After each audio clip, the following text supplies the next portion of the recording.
Cool. All right, so we covered ranges of guard. Now let's talk about ranges of half guard. Anytime I have the guard, it usually means that my legs or hips are in play and my opponent's legs or hips are not in play.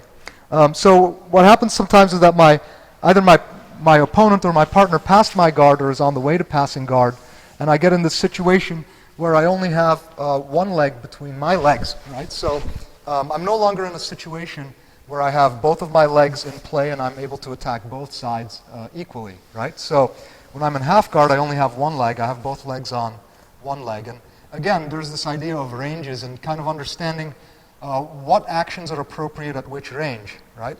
If my partner is far away from me, typically the guards that I'll be playing, right, are what some people call Z guard or quarter guard, right, or hip clamp, half guard, where I'm pulling with my bottom leg and I'm pushing with my top leg, creating some tension, right, and I'm trying to get this arm across so I can try to sweep my partner to the side, right, or arm drag, or attack movement the outside, or another very common attack from here, right, is to start bringing my partner forward and start attacking the forearm.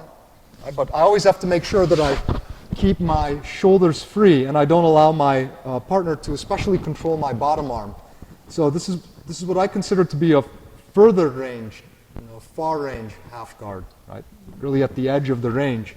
My partner typically here is trying to back up, right? Because they don't want to get inside my guard, right? They're not trying to stack me. They're trying to run away. Maybe they're trying to thread their leg through, or my arm through their arm through my legs, right? To try and stack with their shoulder and pass, right? From here, this is kind of a far range guard. Right? You see his shoulders and his hips are on my legs, right? So my torso is free, and I have to make sure it stays free, right? I can never allow my partner to control my shoulders and my hips in these cases. So I have to be fighting very aggressively to maintain freedom of this bottom arm so that I can attack and start countering from here. Now, sometimes what happens is people start getting a little aggressive and they start pushing forward stack. In these cases, the slightly next closest range guard is the knee shield half guard, okay? And here typically what I'm doing is I'm putting my knee right on my partner's shoulder. Now sometimes if you're close enough in size, you can even place your foot on the hip to support your knee. But if there's a really big discrepancy in size, I think it's always better to keep your knee on the shoulder. Okay? And it's very important in this case, again, not to let your knee fall in. As soon as your knee starts falling in, you have to switch right away to that farthest range guard, right? The Z guard or quarter guard. Now, if you're able to get some space here and to get a frame, right, you have a few more options. Why do you have more options? Because now look, I have all the start going in, and I can start shortening the distance and getting closer, right? Playing the next closest range half guard, which is the underhook half guard, or dogfight as some people call it, right? From here I have a lot of options, both going outside, right? Maybe even doing a single leg takedown from here, right? Wrestling from the bottom. So if my partner really allows me to get close and allows me to control the distance here, right? The range, if I'm in control of the range and I'm able to pass my arm underneath and attach my ear especially to their torso, I'm very safe here, right? I have to follow my partner up because now I got really close. My torso is on their torso and I have the underhook. So if my partner moves up, I have to follow them. I can't lose that space that I closed, right? Because I have a lot more options from here, and I also have the underhook, which is one of the best things from this bottom position, right? So finally, sometimes what happens is your partner gets really close and starts stacking you down. In these cases, even if you have the underhook, sometimes it doesn't make sense, especially when you don't have the shoulder. What do I mean by that? If my partner's really good, they're going to be able to flatten me out just with the other shoulder, okay? In those cases, I'm going to have to switch to some kind of deep half variation, okay? So what's important there? I have to get my arm, my whole body, underneath the torso of my partner. So I'm going to be swimming my arm in.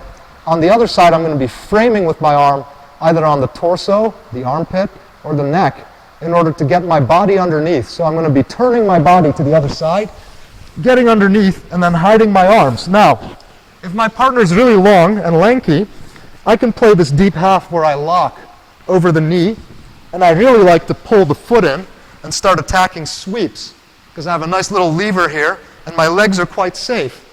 Okay? If I can't get that, and I'm here, I have to hide my arms, and I have to lock to the back. See how I'm locking to the back? If I'm locking to the front, it's weak. It's not as strong. If I'm locking to the back, it's much stronger half guard. If I open, I just open, slide my leg underneath, and from here I can start elevating my partner. Now it's very important that I stay close and tight, and I don't let my partner control my arms at all. See how my arms are underneath? Right? This is the closest range because I'm totally attached to my partner's both sides, right? Both sides of the hip. And my torso is very close. So if I leave a gap between my neck, for example, chokes are exposed, right? If my hand is outside, for example, my partner can attack kimuras, right? The countering. That's one of the very common counters from here. So be sure you elevate, hide your arm underneath, and make sure that that's not accessible, right? Kind of backing out in reverse now from deep half. Fight half guard. Going out a little bit further, we've got the knee shield, right? And then going out all the way, we've got the Z guard. So that's kind of how I think about the ranges of half guard. And as I get closer, another thing that changes is that I actually